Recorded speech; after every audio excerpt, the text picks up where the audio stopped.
আগৰ ভিডিঅ'ত মই 2.12 আলোচনা কৰিছোঁ। তো এতিয়া আলোচনা কৰিম অনুশীলনী 2.22 চেপ্টাৰ হ'ল এটা চলকযুক্ত একাতৰ সমীকৰণ ক্লাছ 8। এতিয়া চোৱা 1 নম্বৰ গণিতত কি দিয়া আছে, দুটা সংখ্যা 5:7 অনুপাতত আছে। ডাঙৰ সংখ্যাটোতকৈ সৰু সংখ্যাটো 12 কম, মানে কি কৈছে ডাঙৰ যোনটা সংখ্যা সেইটো সংখ্যাতকৈ সৰু সংখ্যাটো 12 কম। সংখ্যা দুটা উলিয়াব দিছে। এতিয়া চোৱা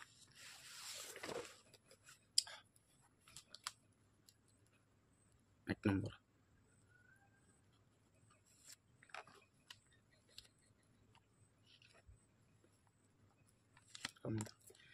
কি কৈছে, ধৰা হ'ল সংখ্যা দুটা,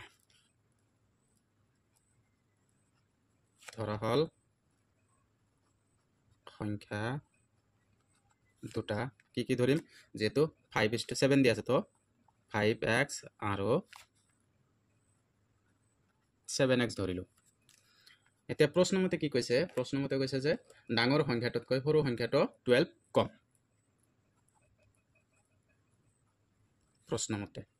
প্ৰশ্নমতে কি কৈছে, ডাঙৰ সংখ্যাটো সৰু সংখ্যাটোতকৈ 12 কম। তো ডাঙৰ সংখ্যা কিমান আছিল, ডাঙৰ সংখ্যা হ'ল 5x আৰু সৰু সংখ্যাটো 7x। তো 12 কম মানে কি 5x সমান 7x, 12 কম মানে -12। এতিয়া চোৱা 5x এইটো ইয়াতে কি হৈ আছে মাইনাছ প্লাছ, সিফালে আহিলে কি হ'ব -7x -12। এতিয়া 5x আৰু হলো 7x, 7x টো মাইনাছ আছে, তো 7x ৰ পৰা 5x বাদ দিলে কিমান থাকিব -2x -12। এতিয়া দুয়োফালে মাইনাছ আছে, তো মাইনাছটো মই কেনসেল কৰিব পাৰোঁ, এইটো মাইনাছ কেনসেল থাকে কিমান 2x সমান 12। এতিয়া x টো ৰাখি দিয়া, এইটো x টো ইয়াতে কি হৈ আছে পূৰণ হৈ আছে, সিফালে গ'লে কি হ'ব হৰণ 2। ঠিক আছে, তো এতিয়া x = 2 12 লগত কিমান বাৰ যায় 6 বাৰ। তো আমি কি পালো x ৰ মানটো 6 পালো। আমাৰ কি দিয়া আছে, ধৰি লৈছো কি 5x আৰু 7x। এতেকে 5x সমান তো 5 পূৰণ x ৰ মান কি পাইছো 6 পাইছো। এতিয়া 5 6 গুণ কিমান হ'ব 30। আৰু এটা কি দিয়া আছিল 7x, 7 পূৰণ x ৰ মান কি পাইছো 6 পাইছো। x ৰ মান কি পাইছো 6 পাইছো। 7 6 গুণ কিমান 42। এতেকে লিখিব পাৰো যে সংখ্যা দুটা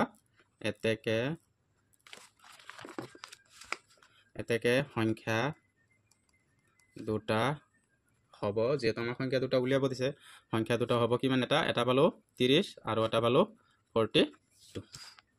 এতিয়া চোৱা 2 নম্বৰটো, 1 নম্বৰটো হৈ গ'ল। এতিয়া চোৱা 2 নম্বৰটো কি কৈছে, তিনিটা ক্ৰমিক যুগ্ম সংখ্যাৰ যোগফল 48। সংখ্যা কেইটা উলিওৱা, তাৰমানে কৈছে তিনিটা ক্ৰমিক যুগ্ম সংখ্যা তিনিটা কি কৰিব দিছে, সেই তিনিটাৰ যোগফল 48 পাইছে। সেই সংখ্যা কেইটা কি হ'ব সেইখিনি ওলাব দিছে। তো এতিয়া চোৱা 2 নম্বৰ, ধৰা হ'ল সলিউশন লিখি দিওঁ, ধৰা হ'ল তিনিটা ক্ৰমিক যুগ্ম সংখ্যা, ধৰা হ'ল তিনিটা ক্ৰমিক যুগ্ম সংখ্যা কি কি ধৰিম, এটা ধৰিলো x আৰু এটা হ'ল x+2, যেহেতু যুগ্ম সংখ্যা বুলি কৈছে, আৰু এটা হ'ল x+4। ঠিক আছে, এতিয়া প্ৰশ্নমতে কি কৈছে,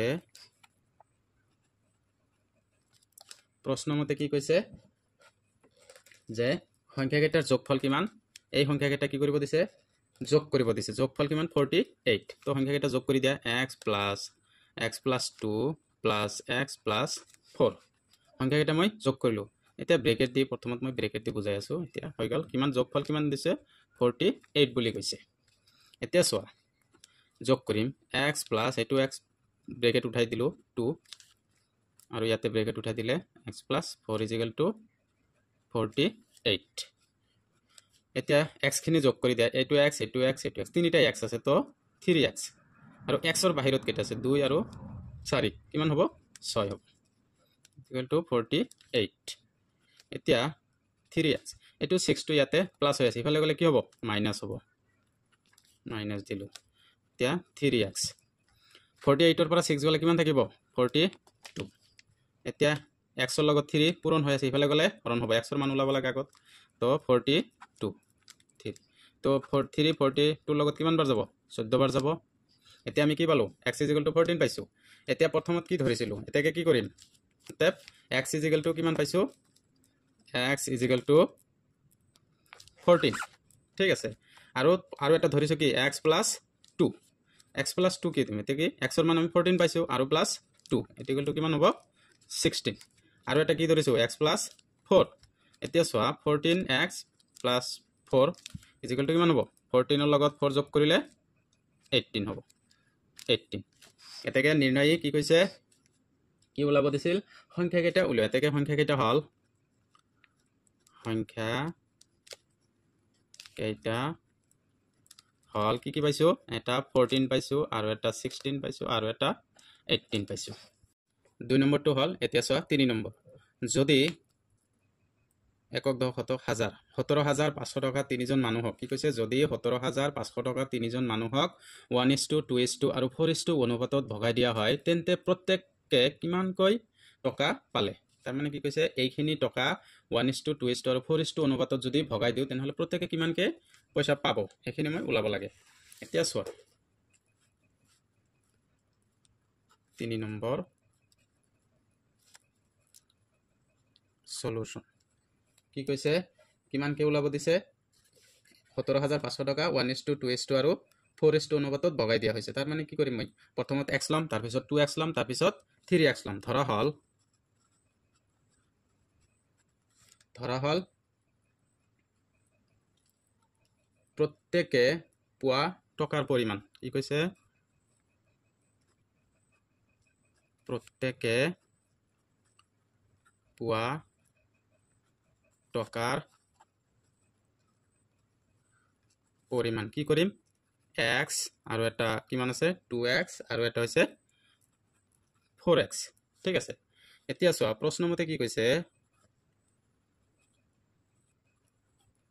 প্ৰশ্নমতে কিমান টকা 17500 টকা তিনিজন মানুহক তো প্ৰশ্নমতে কি কৰিম x plus 2x plus 4x কিমানজন মানুহ কিমান টকা টোটাল 17500 টকা ঠিক আছে এতিয়া এখিনি যোগ কৰি দিয়া x 2টা x আৰু 4টা x টোটাল কিমান হ'ব 7টা x এতিয়া 17500 টকা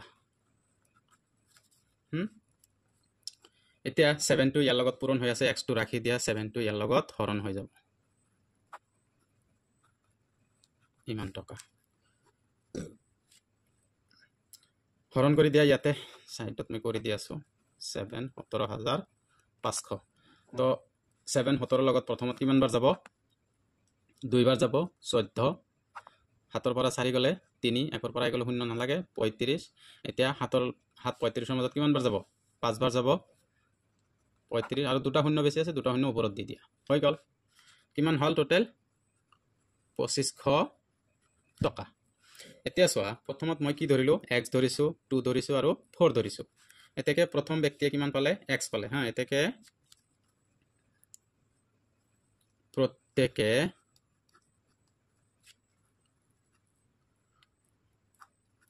পোৱা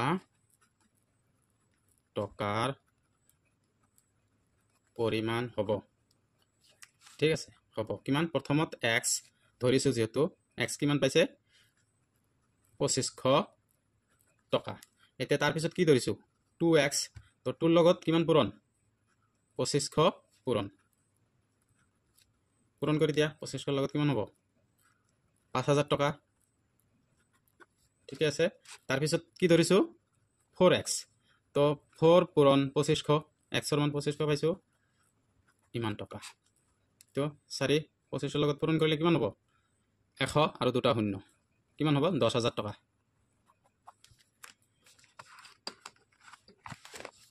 এতেকে লিখ হৈ গল প্ৰথম ব্যক্তিয়ে কিমান পাইছে 2500 পাইছে দ্বিতীয় ব্যক্তি 5000 পাইছে আৰু তৃতীয় ব্যক্তি 10000 টকা পালে অনলাইনে 2.2 ৰ 1 নম্বৰ 2 নম্বৰ 3 নম্বৰ আলোচনা কৰিলো আৰু নেক্সট ক্লাছত মই 4 নম্বৰৰ পৰা আলোচনা কৰিম তো ভিডিওটো লাইক কৰিবা কমেন্ট কৰিবা শেয়াৰ কৰিবা